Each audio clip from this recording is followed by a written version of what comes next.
Hi there, everyone. I'm Jennifer Angel. This is my May report. And wow, what a month. Such an intense time right now, I tell you. So much going on. So let's get into it. And also, before I start, this report is also on a podcast, so you can listen to it. And it's up as a article on the blog, all right? All right, so there's certainly a lot going on this month, for sure. So we're going to sort of get into it and see what comes up. So firstly, Pluto is stationary retrograde. Okay, that means that it's right at that turning point where it's going to turn and it's going to go back, or the illusion of it turning, I should say, and it's going to go back into Capricorn because it's right in Aquarius, at the moment. So it's been in Capricorn for the last decade and a half. And it will also revert back to Capricorn next year as well for a very short time. So as it's going like backwards and forth, and so this energy, can be a little sort of confronting. I mean, Pluto is a powerful planet and it's going to be quite intense. It is called the planet of transformation. So in one sense, Capricorn, the energy wants to like stick to the rules, stay in your lane, don't go outside the lines, takes notice of authority and boundaries, and likes order. Okay. On the other hand, on the Aquarian side, it just wants to feel free, to the point of rebelling if people feel that something has been hidden or it's been revealed that, people have been mistreated, or treated unjustly. Because Aquarian is a sign of humanitarian. It's a humanitarian sign. It's a sign of freedom. One of the signs of freedom. So, Pluto being transformational, and along that journey, it can uncover anything that's happening behind the scenes. And this can also result in a rebellious nature, of, people wanting to be, standing up and wanting to be heard. Okay, so now, as I said, as Pluto goes backwards and forth over the next 18 months, between these two signs, it'll finally settle and take up residence fully in Aquarius towards the end of 2024. And this is where it'll stay for the best part of 20 years, all right? So the way to deal with this is just to check in with your heart. If it's a situation that's going on with you or to those, close to you, or indeed something that's going on in the world, on a world level, on the world stage, if this is something that really concerns you, and it's something that you really want to stand up for, you want to ask yourself this question, because on the other hand, you want to be careful that you don't just get involved with other people's value systems and all the drama that comes along with that if it does not align with you. Okay, so what did they say? Pick your battles. And so, this is the thing with Aquarius and Pluto. You want to pick the battles that are for you, not get on the bandwagon of what's happening for other people. Okay. So this energy really supports you in this case. If it's for you, it really does support you to stand up for yourself, stand up for those that you love, and the things and the values and the situations that you believe in, whether it's for you, family, friends, or mankind. So, the energy is very much around that.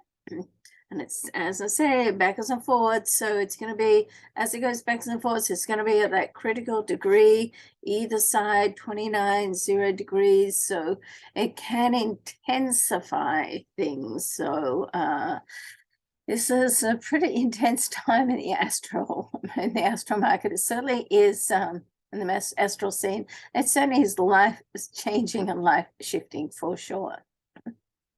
Now, still early on in the month, on the 5th, The full moon this month is in the sign of Scorpio, and it's a lunar eclipse. So once again, the full moon itself is intense energy. You put like the eclipse on it, and it's even more intense, okay? Then it's in Scorpio, which is an intense, strong sign anyway. Well, actually, the full moon is in Taurus, but for the full moon or the lunar eclipse, you've got like the moon, you've got the axis of the moon and the sun. So the full moon, I'm sorry, is in Taurus, and the sun is in Scorpio rather, and the sun is in Taurus, just to clear that up. Just getting a little bit confused with that one. So if you've got anything in Scorpio or a Scorpio sun, then you want to be looking at the degrees and how closely this is going to affect you. And that's what we do in the personal readings as well. So if you don't know where your Scorpio, you know, where your moon is, or if you've got, you know, strong influence of Scorpio, there's lots of sites that you can download that for free. In fact, we're looking at putting it on my site right now. So stay tuned for that. If you're not on my newsletter at jenniferangel.com, then that's a good thing to be on, because, you know, we have all sorts of updates coming through.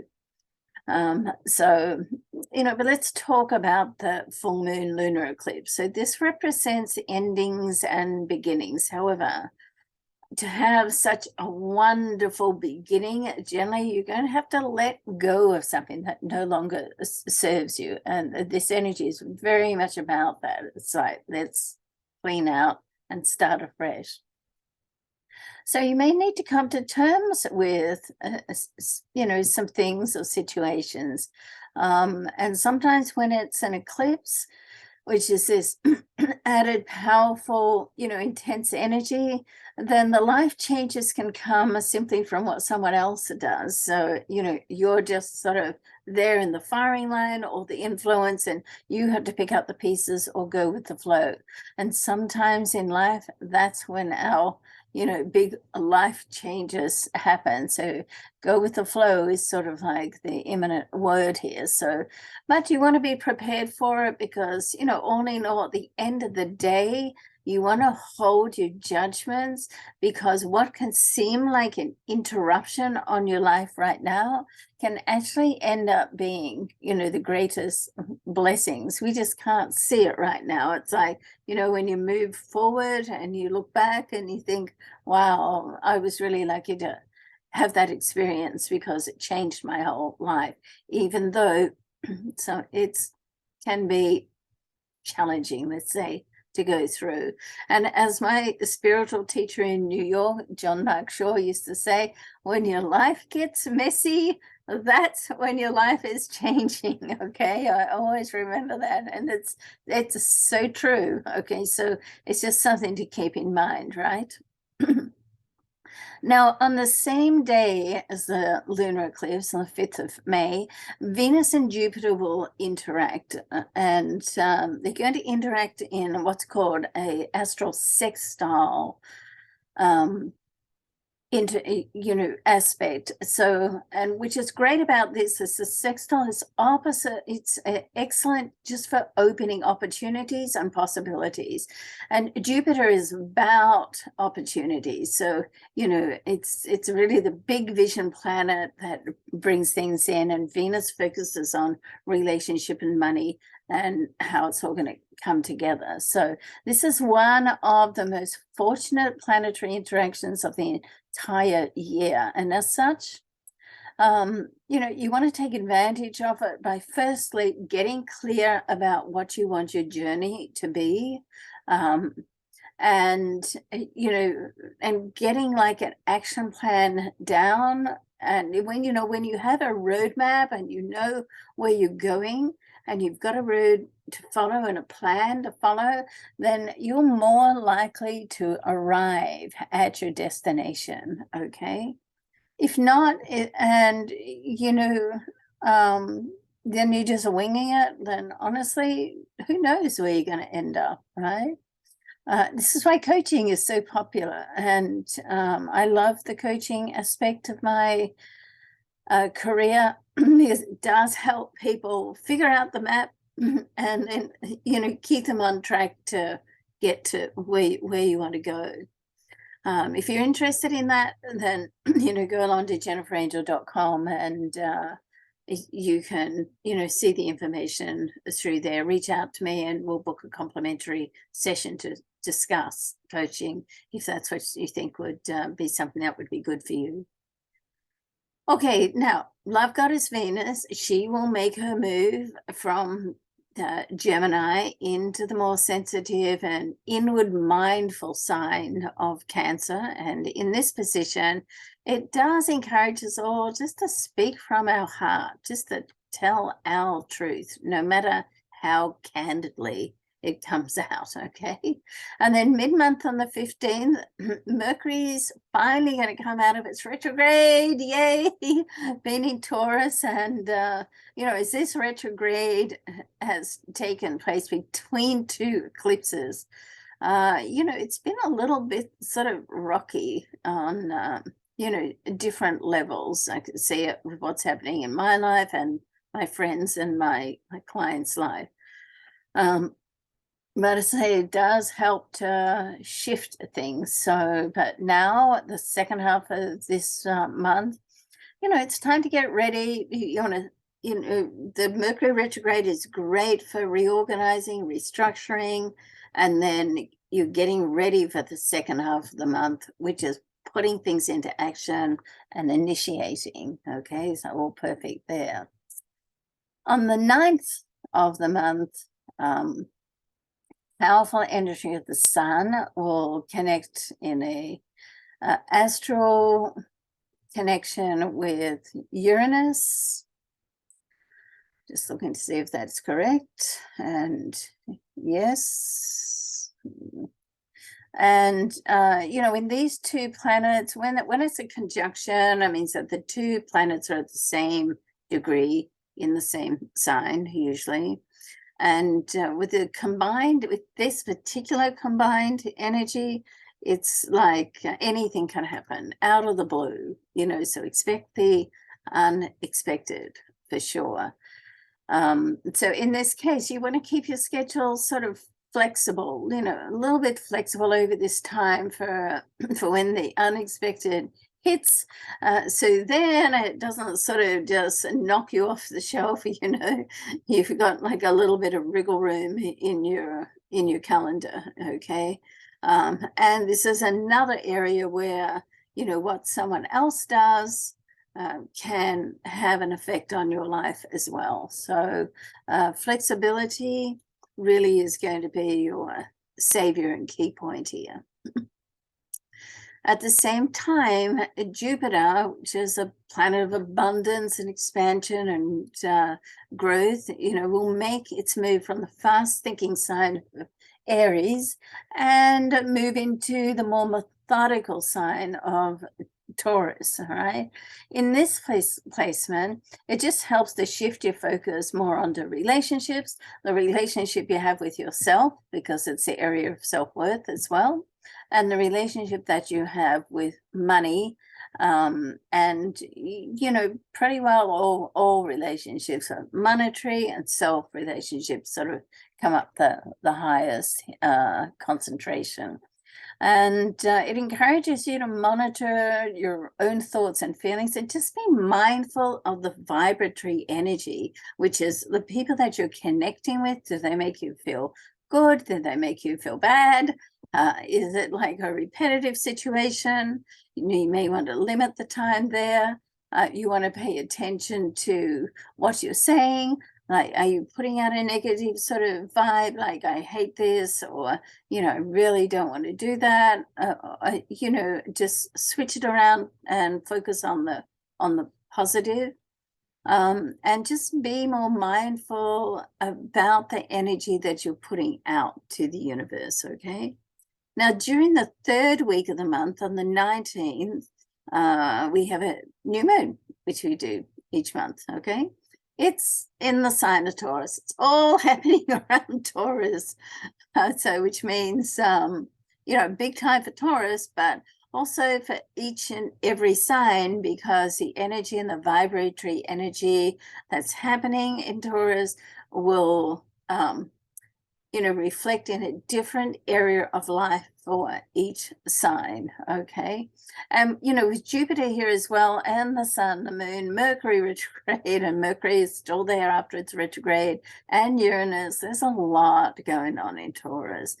So as I mentioned, it's going to be influence each sign differently in a different area of your life. So once again, you want to be mindful of your mindset and consciously work through and work towards having a positive attitude, particularly with the new moon energy and Jupiter.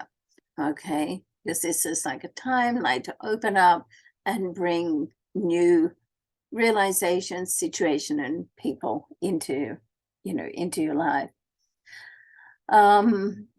And the more that you work on yourself, the less lessons that you have in life, because if there's something that you don't love about yourself, then that's the lesson that and the relationship that the relationship and the lesson that comes along with the relationship, or no matter what area of life it represents for you, you're going to attract that to highlight and just to learn and love that part of yourself. This is why I love astrology, because it's like your zodiac DNA, your character, your personality, how you love, how you work, how you communicate, what your soul purpose is. I mean, it reveals so much information that it really it helps you to get to know and love and appreciate who you are, and without any excuses, without any apologies. So